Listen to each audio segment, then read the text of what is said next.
Alors, donc, je suis très contente d'être ici, de découvrir Rocamadour, de mon pays natal. C'est encore plus loin de là où j'habite maintenant. Donc, je suis sœur Suzanne, je suis sœur de la Charité de Nevers, d'origine allemande, et maintenant j'habite à Nevers. Et je suis très heureuse de vous parler aujourd'hui de Bernadette, parce que Bernadette est ma compagne de route. C'est grâce à elle que j'ai connu les Sœurs de Nevers et que tout un chemin s'est ouvert pour moi. On va peut-être attendre 2 minutes parce qu'il y a beaucoup de monde qui circule.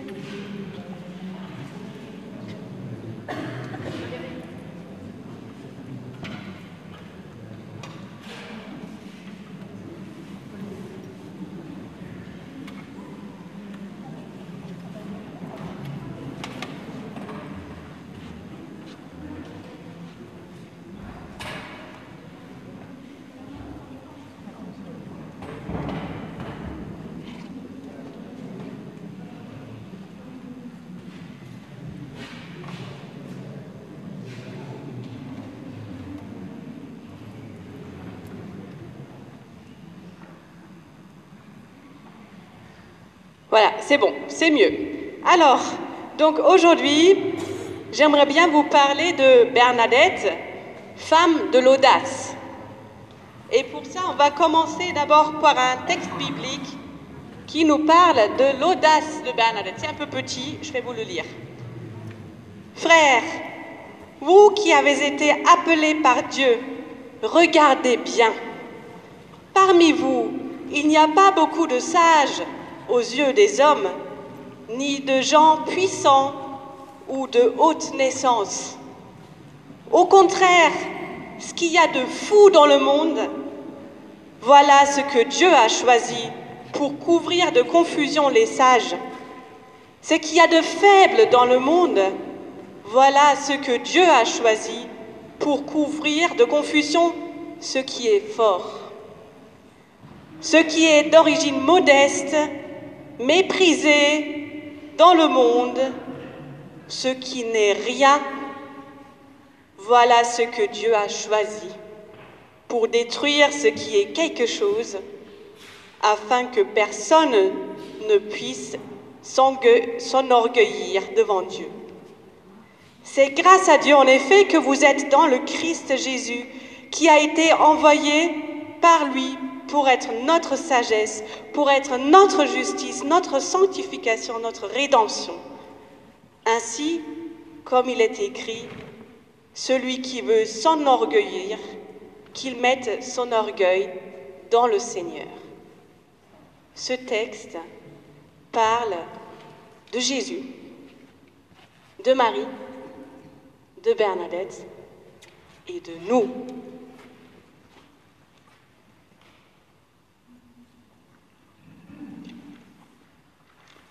Bernadette, qui a dit elle-même, je n'étais rien.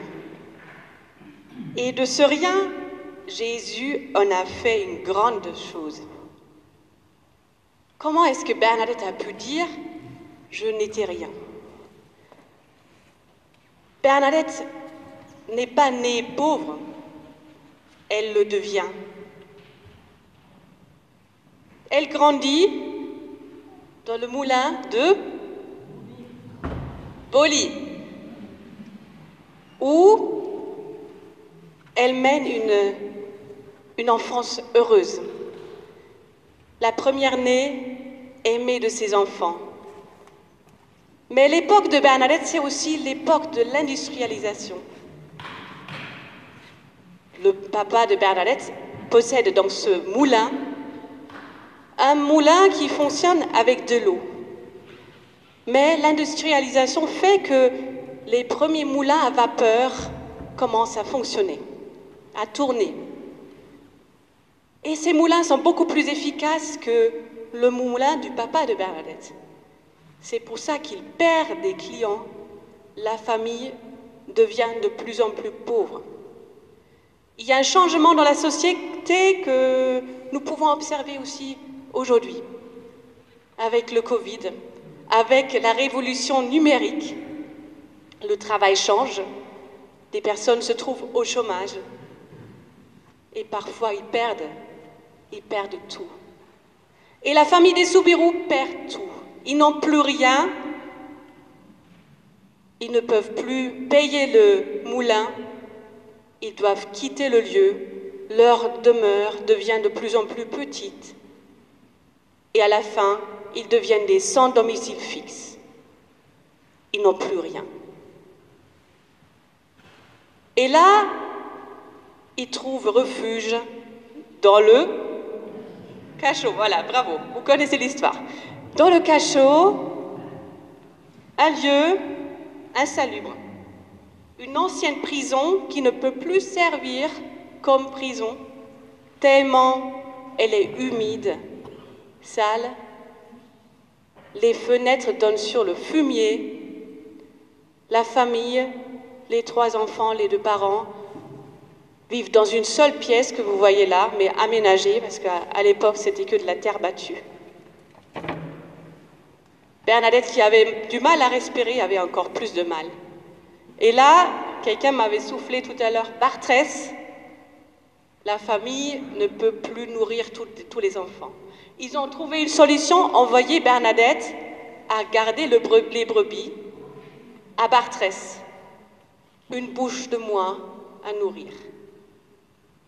Bernadette obéit, elle arrive à Bartrès, elle garde les brebis, et normalement le jeudi à Bartrès, il y a le catéchisme. Et Bernadette a envie de faire sa première communion, mais les brebis mangent aussi le jeudi. Donc Bernadette ne peut pas aller au catéchisme.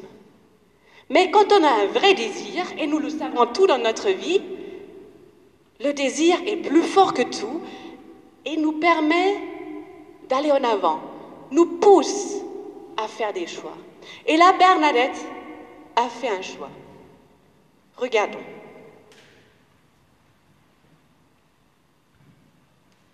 Il faut que je me retire chez nous. Monsieur le curé va faire préparer les enfants à la première communion. Et si je vais à Lourdes, je la ferai. Ce désir de communier, de recevoir Jésus dans sa vie est plus fort que tout. Bernadette retourne au cachot, où il y a la chaleur humaine de ses parents, mais la froideur, la boue, la mauvaise odeur. Bernadette retourne au cachot. Elle continue à vivre dans la misère, mais qu'est-ce que ces misères à côté de la joie de rencontrer Jésus, d'apprendre à le suivre.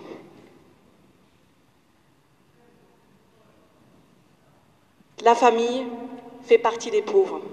Nous avons croisé dans notre vie des pauvres, des personnes desquelles on se méfie, desquelles on se tient à distance. Et c'est justement pour ça que nous sommes là, pour apprendre à regarder ceux que personne ne regarde.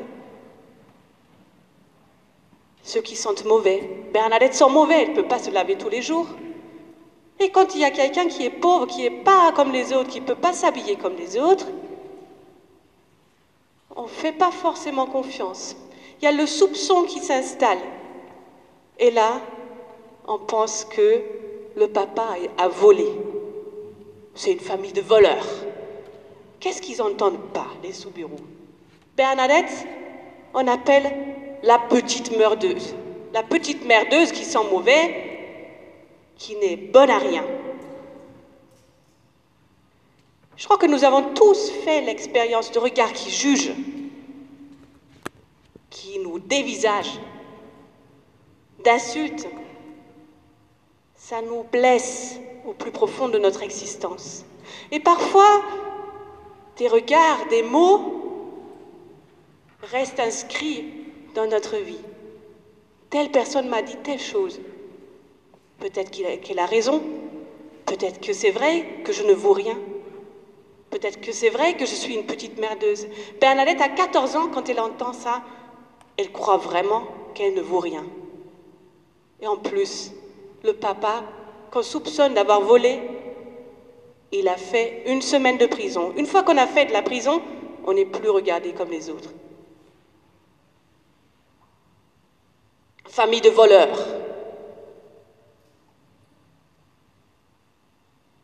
Rien ne promet un avenir. À Lourdes, Bernadette ne peut pas suivre l'école. La famille est trop pauvre pour payer la scolarité. Bernadette essaye de gagner quelques sous pour sa famille. Ramasser du bois, des ossements, qu'on va vendre à la chiffonnière. Et ainsi, elle va souvent ramasser du bois. Et là, un jour, elle va à la grotte.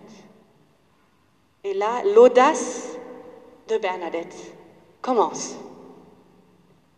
L'audace de l'écoute. Est-ce que c'est facile d'écouter? Est-ce que c'est facile de rester en silence? Souvent, pour couvrir le silence, parce qu'il nous fait peur, nous parlons. Souvent, pour ne pas rester en silence, parce que peut-être que le Seigneur pourrait nous parler, nous cherchons des occupations. Bernadette va à la grotte pour ramasser du bois. Et là, elle entend. Elle entend quelque chose comme un coup de vent. Elle regarde les arbres. Les arbres ne bougent pas. Encore une fois, elle entend le coup de vent. Bernadette se retourne. Elle voit quelque chose de blanc dans le creux du rocher. Bernadette a peur. Elle regarde. C'est une femme dans le creux du rocher. Et Bernadette, quand elle a peur, d'habitude, elle fait un signe. Voilà, le signe de croix. Mais là, parfois, quand on est paralysé de peur, on ne peut même plus bouger. Ça vous est peut-être déjà arrivé. Bernadette, c'était comme ça. Elle met sa main dans sa poche pour prendre le chapelet. Elle est comme paralysée. Elle continue à regarder la dame. La dame continue à la regarder, lui sourire. Et la dame fait le signe de croix. Un grand signe de croix. Et avec la dame, Bernadette pourra faire le signe de croix. C'est le début d'une rencontre. C'est le début de regards échangés, de gestes. Il n'y avait pas beaucoup de paroles échangées, mais surtout des regards. Le silence. Et Marie, cette dame que Bernadette ne connaît pas, elle ne sait pas qui c'est, ne parlera qu'à la 3e rencontre. Marie écoute Bernadette, entre dans son rythme pour petit à petit l'apprivoiser. Et Bernadette entre dans le rythme de Marie. Regardez, regardez bien. Un jour que j'étais à Lourdes, j'étais assise devant la grotte et je me suis dit, c'est drôle quand même parce que ça ressemble drôlement à une oreille. Et là où sort la source, c'est là où entre le bruit, l'écoute. Bernadette dira plus tard de cette rencontre avec Marie, elle me regardait comme une personne qui parle à une autre personne. Je vous ai mis cette statue-là qui se retrouve à Nevers, parce que Bernadette a dit, c'est cette statue-là qui me rappelle le plus la Sainte Vierge que j'ai vue. Les bras ouverts, elle accueille avec un regard humble, simple, démunie devant cette petite jeune fille. À travers ce regard et ces bras ouverts de Marie, Bernadette découvre un Dieu qui nous aime d'un amour passionné. Bernadette découvre un regard qui voit tout ce qui est de beau et de bon en elle. la petite merdeuse se trouve regardée avec dignité.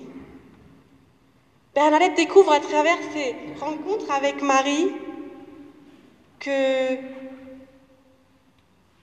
l'amour de Dieu est un amour gratuit, que l'amour de Dieu ne se mérite pas. Elle est consciente de ça.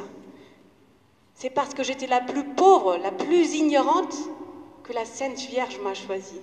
Si la Sainte Vierge avait trouvé une fille plus pauvre et plus ignorante, elle l'aurait choisie. Bernadette découvre l'amour privilégié de Dieu pour les plus pauvres.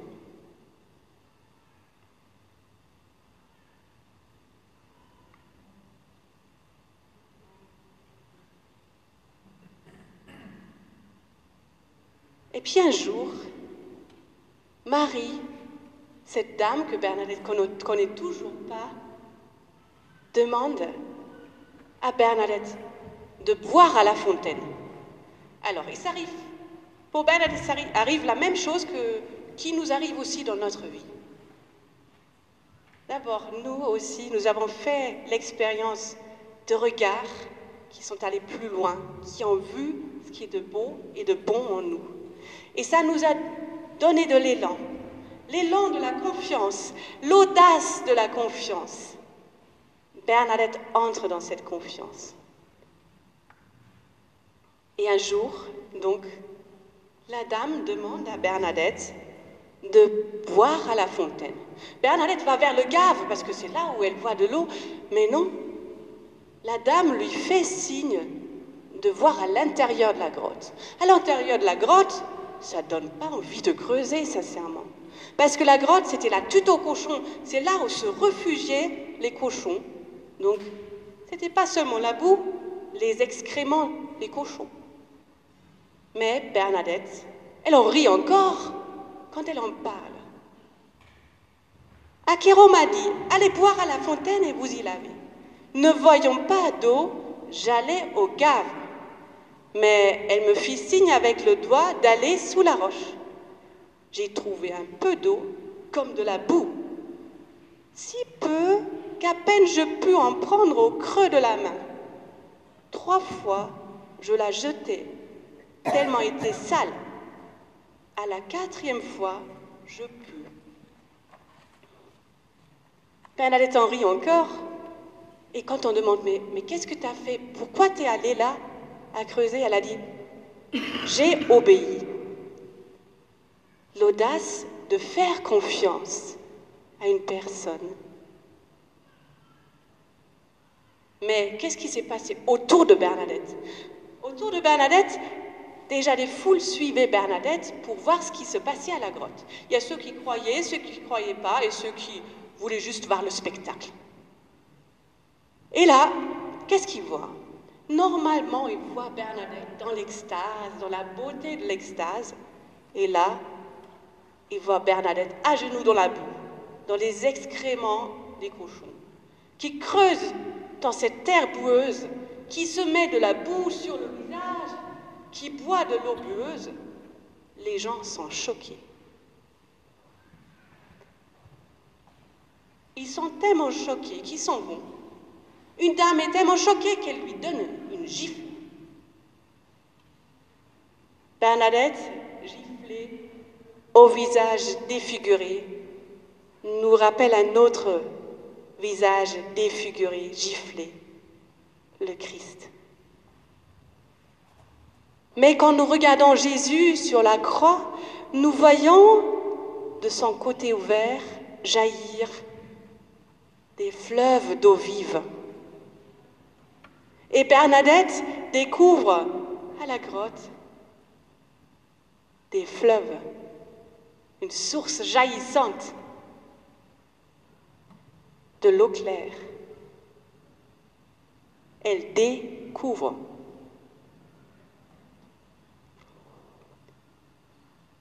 À travers ce geste, Bernadette nous fait comprendre ce qu'elle a vécu elle-même dans la vie. Elle a creusé dans la merde, il faut le dire comme ça. Bernadette, la petite merdeuse. La petite merdeuse, nous parfois dans notre vie, on est les juges les plus sévères de nous-mêmes. Nous voyons tout ce qui ne va pas, toute la merde dans notre vie, nous la voyons bien. Mais est-ce que nous voyons aussi au fond de notre existence la source jaillissante de vie, d'amour? Rappelons-nous les regards qui regardaient plus loin et qui voyaient au fond de nous tout ce qui était bon et beau. Rappelons-nous ce que ça nous a donné de laisser jaillir l'amour, la vie, du plus profond de notre être. Et nous pouvons comprendre ce que Bernadette a vécu. Et ce que nous pouvons encore vivre. C'est ça notre vocation, laisser jaillir cette source. Laisser de côté la boue. Libérer cette source qui est en nous. Parce qu'en chacun de nous, il y a cette source qui nous rend toujours davantage nous-mêmes. Mais Bernadette a affronté le réel. Regardez.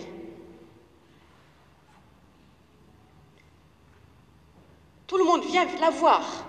La grande voyante de Lourdes, il faut la voir, la toucher.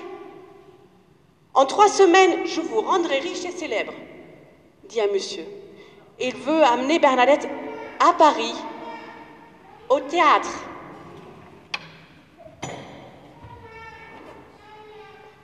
À Paris, au théâtre où Bernadette racontera les apparitions, la grande Bernadette.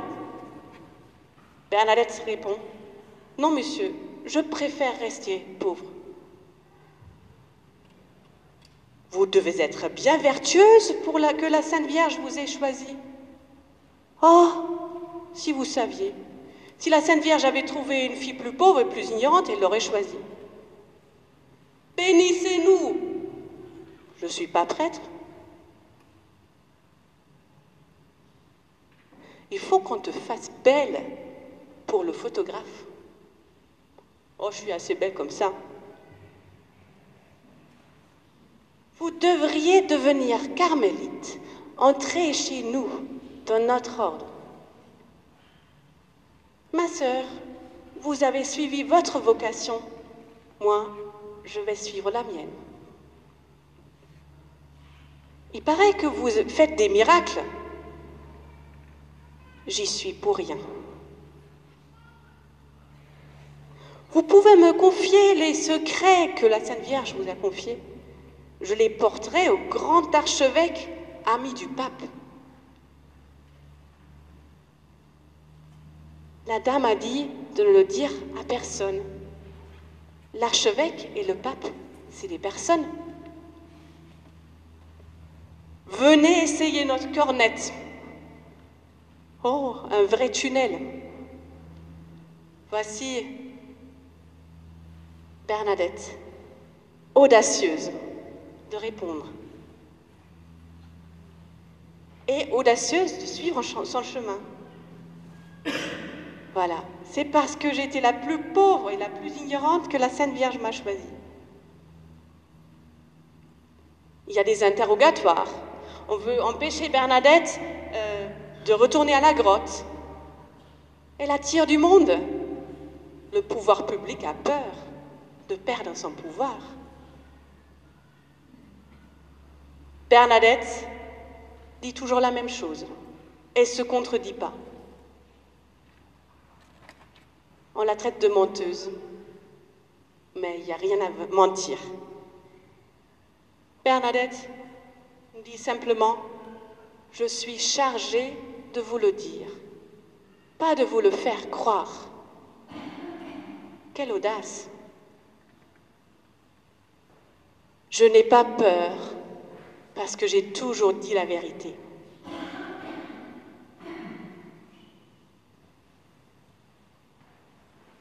L'audace de suivre son chemin. Pour Bernadette, la vie à Lourdes est devenue difficile. Désormais, elle est enfermée dans l'image de la voyante de Lourdes. Tout le monde veut la voir, la toucher, et à l'époque, il n'y avait pas la possibilité de faire des selfies. Donc, les personnes venaient avec des ciseaux pour couper des morceaux de son vêtement. Des personnes venaient pour lui arracher les cheveux, pour avoir un souvenir de Bernadette. C'était devenu invivable. Et là, on propose à Bernadette de la protéger. À l'époque, à Lourdes, les sœurs de Nevers avaient une communauté à l'hospice de Lourdes où elles s'occupaient des pauvres, des malades, où elles avaient aussi une école, où elles accueillaient aussi des enfants qui n'avaient pas la possibilité d'aller à l'école. Et là, on a proposé à Bernadette de venir comme interne à l'école des sœurs de Nevers, à Lourdes. Comme ça, elle était protégée des foules et en même temps, elle pouvait apprendre à lire et à écrire parce qu'à 14 ans, elle ne savait ni lire ni écrire. Donc elle a appris à lire et à écrire et en même temps, elle a découvert la spiritualité des sœurs de Nevers. Elle a vu des sœurs qui s'occupaient des plus pauvres, qui faisaient sentir à tous ceux que personne ne regarde qu'ils avaient un prix infini aux yeux de Dieu. Et Bernadette a reconnu dans cette manière de suivre le Christ, d'aller auprès des plus pauvres pour leur dire qu'ils sont aimés par leur manière d'être, tout simplement. Un chemin qu'il a rejoint dans sa vie. Une manière pour vivre entièrement de cette expérience qu'elle a faite à la grotte de Lourdes. Cet amour infini de Dieu pour tous ceux que personne ne regarde. Et donc Bernadette décide, après 8 ans de discernement, il faut du temps, de devenir une sœur de Nevers. Elle se reconnaît dans la parole du fondateur.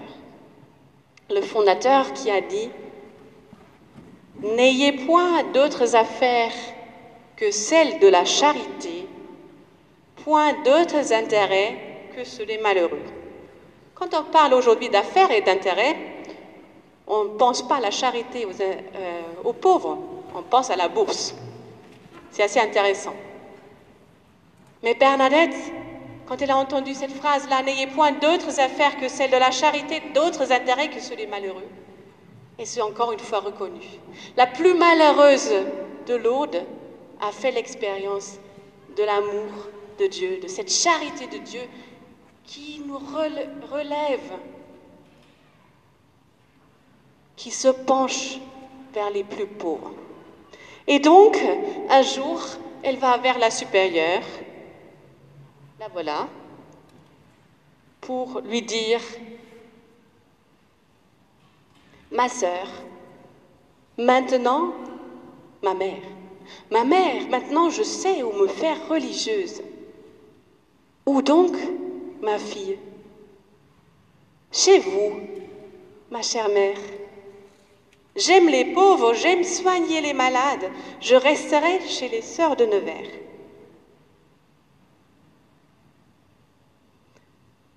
Pour devenir une sœur de Nevers, à l'époque de Bernadette, la formation était à Nevers. Donc, Bernadette devait quitter Lourdes pour aller à Nevers. Quitter Lourdes, pour Bernadette, ça voulait dire quitter sa famille, ses amis, ses montagnes. On est tous attachés à la région dans laquelle on a grandi. Mais quitter aussi ce lieu qui lui est particulièrement cher, et ce lieu, c'est la grotte. Nous avons tous dans notre vie des lieux où nous avons fait des rencontres qui ont changé notre vie. Mais parfois, il faut aussi quitter ces lieux-là pour continuer notre chemin, pour avancer, pour suivre la promesse de vie. Et Bernadette a donc tout quitté. Elle est allée à Nevers. Et à l'époque, pour aller à Nevers, il fallait 5 jours en train. Bernadette s'est arrêtée plusieurs fois. Elle arrive à Nevers. Elle laisse derrière elle Lourdes. Et aussi sa notoriété. Je suis venue à Nevers parce qu'on ne m'a pas attirée. On a respecté sa liberté. On n'a jamais essayé de convaincre Bernadette de devenir une sœur de Nevers. Même si ça aurait été une sacrée publicité. Et ça l'est, en quelque sorte.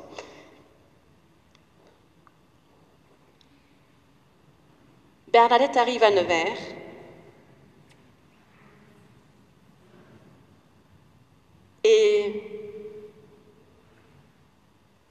même chose qui s'était produite à Lourdes allait se reproduire. Bernadette arrive en calèche. De la gare à la maison mère, elle fait le dernier bout de chemin en calèche. Et donc toutes les jeunes filles en formation et les sœurs, à l'époque, elles étaient 130 dans la maison, étaient là à attendre la grande vaillante de Lourdes. Mais vous le savez peut-être, Bernadette n'était pas si grande que ça. Quand elle est descendue de la calèche, la petite Bernadette d'1,44 m, il y en avait des filles et des sœurs qui étaient déçues. Et une des sœurs a exprimé sa déception de la manière suivante, mais assez fort. « Oh, Bernadette, ce n'est que ça !» Oh là là, je ne sais pas comment vous auriez réagi. Moi, j'aurais été un peu vexée. Mais Bernadette, tranquillement, dit à cette postulante, « Oui, Bernadette, ce n'est que ça. » Et vous savez, cette postulante est devenue la meilleure amie de Bernadette. Voilà Bernadette qui a l'audace de suivre son chemin. Et l'audace de suivre son chemin, c'est rien d'autre que l'audace d'être soi-même. Bernadette, ce n'est que ça. Comment est-ce qu'elle peut dire ça? Parce qu'elle a fait l'expérience d'être aimée telle qu'elle est. Et elle nous enseigne peut-être aujourd'hui, nous qui sommes toujours à la recherche de notre confiance en nous-mêmes, où trouver la vraie confiance. Pas en ce que nous sommes, en ce que nous faisons, en notre apparence, mais en notre être. Être aimé. En cet amour infini de Dieu, qui pose son regard plein de tendresse sur chacun de nous et qui dit à chacun de nous, je t'aime, je t'aime. Alors c'est pas facile, hein. C'est un combat de tous les jours et pour Bernadette, c'est pas évident. Mais petit à petit, elle apprend dans sa vie quotidienne à travers les rencontres avec les autres de s'enraciner toujours davantage dans cet amour, ce cœur aimant de Dieu, en regardant Jésus. Jésus qui est le grand témoignage de cet amour pour nous tous. Alors, quand la supérieure a vu que la même chose qui s'était produite à Lourdes allait se reproduire à Nevers, c'est-à-dire qu'on allait enfermer Bernadette dans l'image de la voyante, elle a eu une idée. Elle a demandé à Bernadette de parler une dernière fois des apparitions. Comme ça, on n'en parle plus. Pour cette occasion, 300 sœurs étaient rassemblées dans cette salle, la salle du noviciat, que vous pouvez voir à Nevers. La supérieure était là, en haut, sur la chaire. À côté, il y avait l'évêque de Nevers. Et Bernadette, encore dans le costume des Pyrénées, devant 300 sœurs. Elle était tellement émue qu'elle a oublié son français, qu'elle a parlé en patois. Quand elle a regardé les visages, qu'elle a vu les points d'interrogation inscrits sur les visages, elle s'est dit, il faudrait que je parle français. C'est la langue qu'elle ne connaît pas encore trop bien, parce qu'en fait, elle parlait toujours en patois avec sa famille, et même avec Marie. Dernièrement, j'ai fait une visite avec des enfants, une marche sur les pas de Bernadette. J'ai demandé, alors selon vous, dans quelle langue est-ce que Marie a parlé à Bernadette? Il y avait un tout petit qui dit, tout fier, en latin. Non, c'était pas en latin, c'était en patois. Et donc Bernadette raconte une dernière fois ses apparitions devant les sœurs. Elle oublie sa peur de parler devant autant de monde. La joie de la rencontre l'emporte encore une fois. Et une fois livré le message, c'est dit, tout est dit. Bernadette reçoit l'habit de novice. Et là, elle dit, maintenant, je suis comme les autres.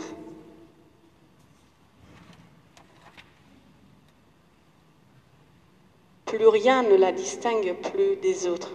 Il y a une petite image, vous ne le voyez peut-être pas, mais il y a juste les sœurs de l'époque de Bernadette qui, à l'époque, portaient encore l'habit. Toutes pareilles. Maintenant, je suis comme les autres.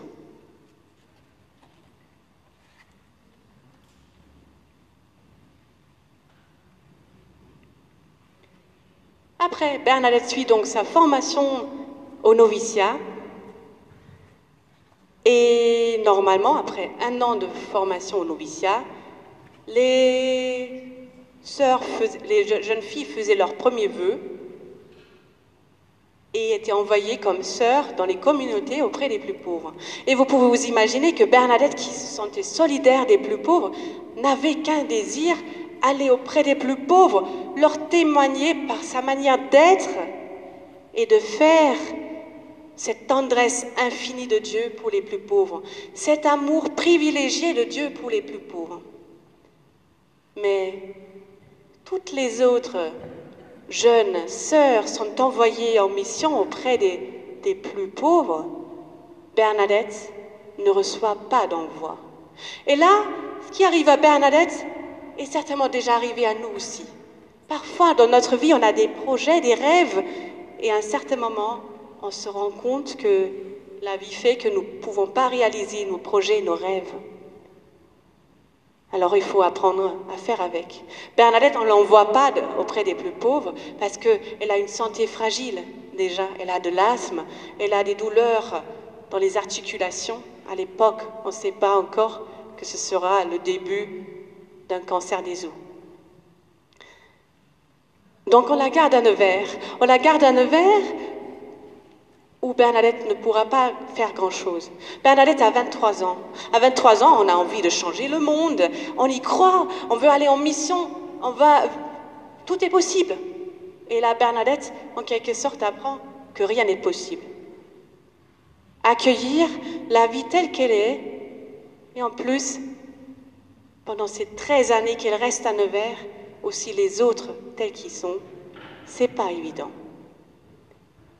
Et là, Bernadette, elle va au fond du jardin, auprès de cette statue Notre-Dame des Eaux, qui a les bras ouverts, qui accueille la vie et les autres tels qu'ils sont. Pour apprendre de Notre-Dame des Eaux, de Marie, à ouvrir ses bras à la vie telle qu'elle est, et aux autres tels qu'ils sont. Et Bernadette a fait cette belle prière à Marie. Et elle parle dans son journal de notes intimes de Marie. L'âme qui implore Marie ne peut périr. Celle qui s'y confie conserve le calme au milieu de la tempête, elle garde la paix malgré la fureur de la tourmente. Dans notre vie quotidienne, nous sommes tous des tourmentés. C'est facile d'aimer les personnes qu'on voit 1 fois par an, mais ceux qu'on voit tous les jours, c'est plus difficile.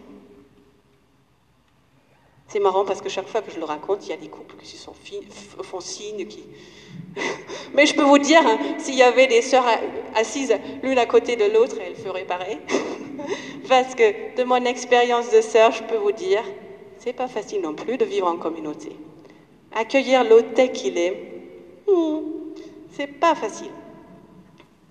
Bernadette a cette audace d'affronter le réel. Et elle dit, « Je ne vivrai pas un instant que je ne le passe en aimant. » Elle regarde Jésus et elle a ce désir-là. Jésus qui a aimé jusqu'au bout, qui a toujours aimé, elle veut faire comme Jésus. C'est son plus grand désir, mais c'est aussi son plus grand combat. Je ne vivrai pas un instant que je ne le passe en aimant. Ça veut dire, à chaque instant de ma vie, je vais choisir l'amour. Impossible. Mais comment est-ce qu'elle a fait? Alors, je vais vous rassurer, même pour Bernadette, c'était impossible. Mais, elle nous donne des conseils. Le premier mouvement ne nous appartient pas, mais le deuxième. Alors, pour comprendre ce que voulait dire Bernadette, il faut dire que Bernadette avait un caractère fort. Quand elle n'était pas contente, elle le disait. Parfois, elle blessait des personnes. Parfois, elle était tellement malade qu'elle n'en pouvait plus. Et là, elle me fait penser à une de mes sœurs quand elle était malade. Elle disait, tu sais Suzanne, quand on va bien, c'est facile d'aimer. Quand on va mal, c'est très difficile. Alors moi qui pensais que c'était déjà difficile quand on va bien, comment ça doit être difficile quand on va vraiment mal, comme Bernadette? Le premier mouvement ne nous appartient pas, mais le deuxième. Le premier mouvement que nous ressentons dans notre cœur, dans une vie quotidienne, tu n'as pas toujours l'élan d'aller vers l'autre, l'amour gratuit, infini, d'accueillir l'autre toujours avec un regard bienveillant. Voilà. Mais il y a toujours ce deuxième mouvement que Dieu nous donne pour faire notre choix. C'est-à-dire, quand il y a des disputes, revenir vers l'autre. Quand on s'est fâché, peut-être qu'on peut se reparler. Peut-être qu'on peut demander pardon. Peut-être qu'on peut demander à l'autre, mais pourquoi tu as dit ça? Ça m'a blessé. Et nous avons fait tous l'expérience que quand nous choisissons le deuxième mouvement, le pardon, revenir vers l'autre, la communication, nous ressentons au plus profond de nous-mêmes une joie profonde qui s'y installe, qui s'enracine, qui reste là. Et ça, c'est le secret de la joie de Bernadette. Quand Marie a promis à Bernadette, je ne vous promets pas le bonheur de ce monde, mais le bonheur de l'autre monde, peut-être qu'elle voulait dire ça.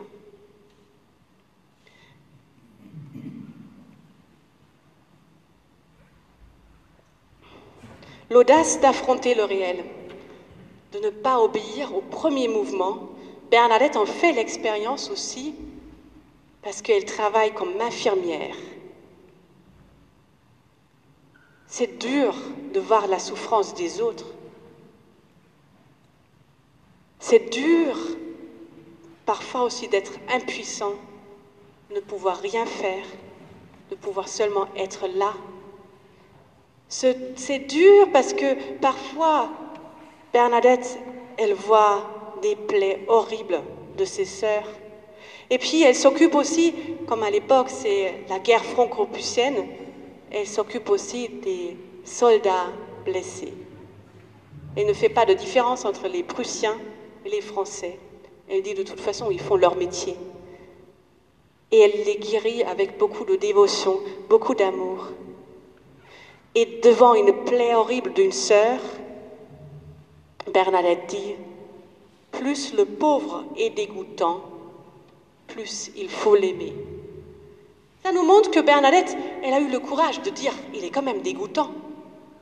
Parfois, on n'a pas le courage de se dire les choses, de s'avouer les choses. Et ça nous aide de nous avouer les choses, parce que c'est ça le premier mouvement qui nous aide à vivre le deuxième. Et là encore, nous pouvons admirer l'audace de Bernadette d'affronter le réel, qui est simplement l'audace du bonheur de l'autre monde. Le bonheur de l'autre monde, que Marie lui a justement promis, comme je viens de vous dire. Le bonheur de ce monde, c'est tout ce qu'on voit dans la publicité. La meilleure voiture du monde, le meilleur parfum qui séduit tous les hommes de la planète, une grande maison avec piscine, le meilleur chocolat, même si le chocolat c'est pas mal, mais ça ne nous rend pas heureux pour une vie. Qu'est-ce qui nous rend heureux pour une vie? C'est de nous laisser aimer, de croire en cet amour. et de partager cet amour avec les autres. Je ne vous promets pas le bonheur de ce monde, mais celui de l'autre monde. Maintenant, la phrase de Marie, cette parole de Marie résonne autrement dans notre vie quotidienne. Cette promesse est pour chacun de nous. Nous sommes tous appelés au bonheur. Laisse-toi aimer et aime. Mais comment est-ce qu'elle a fait? Parce que c'est facile de dire laisse-toi aimer, voilà, tout va bien. C'est très compliqué. Parce que nous, avec la force de notre volonté, nous n'arrivons pas à nous aimer.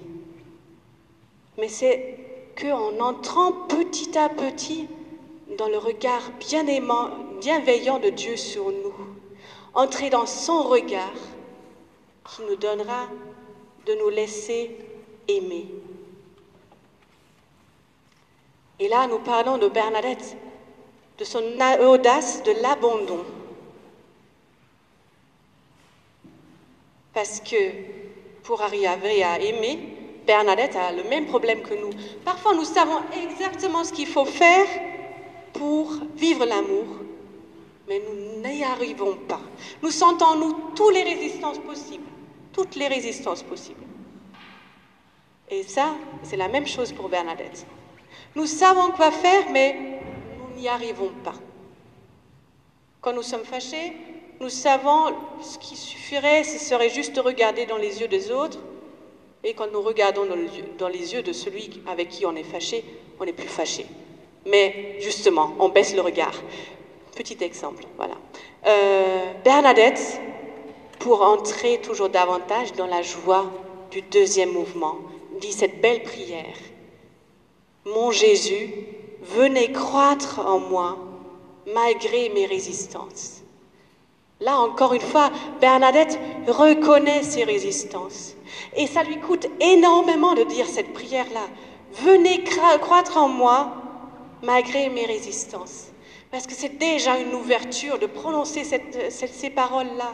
C'est déjà une ouverture qui permet à Jésus de prendre plus de place dans sa vie. Et ainsi, la vie de Bernadette devient petit à petit une vie de résurrection. Bernadette souffre. Là, vous avez l'infirmerie où Bernadette était malade. Pendant un temps de Pâques, j'ai pu prendre cette photo merveilleuse avec ce rayon d'espérance. Bernadette a dit pendant sa maladie, « Je suis moulue comme un grain de blé ». Elle souffrait beaucoup et pendant sa souffrance, elle se rappelait le moulin de son papa. Elle avait vu les grains de blé moulus. Ça nous dit toute sa souffrance. Mais en même temps, ça nous dit son espérance. Parce qu'elle a vu que le grain de blé moulu devient de la farine. Et avec la farine, on fait du pain. Et ça lui rappelle Jésus. Jésus qui est devenu pain rompu pour les autres. Et ça lui donnait l'espérance de devenir un jour pain rompu pour les autres. Et quand il y avait des novices qui se posaient la question s'il fallait continuer le chemin, qui souffraient parce qu'elles étaient loin de chez elles, la maîtresse des novices envoyait les novices auprès de Bernadette. Alors que Bernadette était malade, elle trouvait toujours les mots justes pour les encourager. Elle était une présence fortifiante, édifiante, dans l'inutilité de sa maladie, parce qu'elle se sentait bien une inutile. Et elle regardait Jésus. Et pendant sa maladie, elle aimait bien regarder un chemin de croix. Parce que pendant sa souffrance, il est arrivé la même chose qui nous arrive aussi quand nous sommes confrontés à la souffrance. Nous nous posons la question, mais pourquoi? Et c'est horrible de nous trouver devant ce pourquoi. Cette question lourde à laquelle nous ne trouvons pas de réponse. Ce pourquoi auquel la réponse et le silence. Et Bernadette, elle aime regarder Jésus parce qu'elle voit que, en quelque sorte, mystérieusement, quand elle regarde le chemin de croix, Jésus la rejoint dans ce qu'elle vit. Elle est broyée, se sent broyée dans son corps comme Jésus. Parfois elle tombe, elle n'en peut plus. Jésus est tombé. Et ce qu'elle voit aussi, c'est que Jésus, dans sa souffrance, il ne s'est jamais replié sur soi-même. Sur la croix encore, il a regardé sa maman, son disciple. Sur la croix encore, il a pardonné ses malfaiteurs. Sur la croix encore, il a osé crier ses doutes. Est-ce que nous osons crier nos doutes? Est-ce que nous osons dire tout ce qui nous traverse? Parfois, on n'ose pas trop être soi-même devant Dieu. Et ça m'est arrivé dernièrement de découvrir que je peux dire tout à Dieu. C'était une grande libération. Nous pouvons lui dire tout. Nous pouvons lui crier nos doutes. Pourquoi est-ce que Jésus a crié sur la croix, « Mon Père, pourquoi tu m'as abandonné ?» Pourquoi nous, on ne pourrait pas faire ça? Et après, Jésus, il montre sa confiance en le Père en lui disant ses doutes. Il nous invite à entrer dans cette même relation de père-fils, père-fille, dans cette profonde amitié, cette audace de l'abandon. C'était dans la semaine de Pâques, en 1879, que Bernadette était mourante. Elle était assise dans un fauteuil parce qu'elle avait du mal à respirer.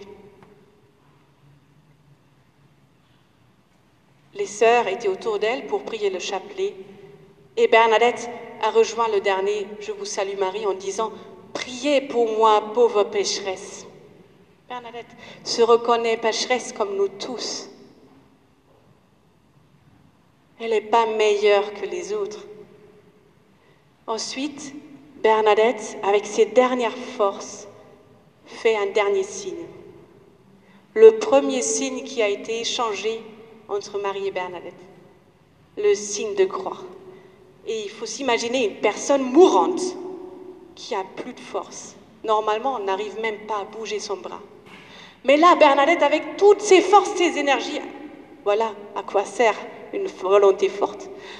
Elle trace pour la dernière fois ce grand signe de croix, ce signe d'amour victorieux dans la vie de chacun de nous.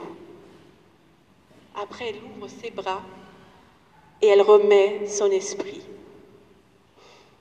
Avant de mourir, Bernadette a dit « Je n'oublierai personne ». Et je crois qu'elle a tenu sa promesse. Peut-être que nous avons senti aujourd'hui que Bernadette nous rejoint concrètement dans ce que nous vivons, dans notre vie quotidienne. Et avec la mort de Bernadette, sa vie n'est pas finie. On enterre Bernadette dans la chapelle de la maison mère, dans le jardin de la maison mère, dans la chapelle Saint-Joseph.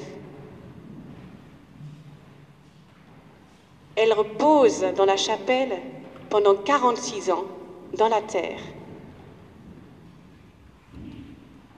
Lors de la béatification, on exhume le corps de Bernadette et on retrouve Bernadette, le corps de Bernadette intact. Et ainsi, Bernadette repose encore aujourd'hui dans la chapelle principale de la maison mère des Sœurs de la Charité de Nevers. Et par sa présence silencieuse, Bernadette tourne notre regard vers le Christ. Parce que dans la chasse, elle a la tête légèrement inclinée. Et quand nous suivons son regard, nous voyons directement Jésus. C'est comme si elle nous disait aujourd'hui, « Regarde le Christ, laisse-toi regarder, laisse-toi aimer. » Laisse-toi regarder par le Christ, qui est le grand témoignage de l'amour de Dieu pour tous les hommes, pour toi. Et ainsi, ta vie se transformera et deviendra une vie de résurrection. Bon chemin avec Bernadette comme compagne de route. Vous avez là un peu de documentation sur Nevers, sur Bernadette, sur notre sanctuaire. Merci pour votre attention.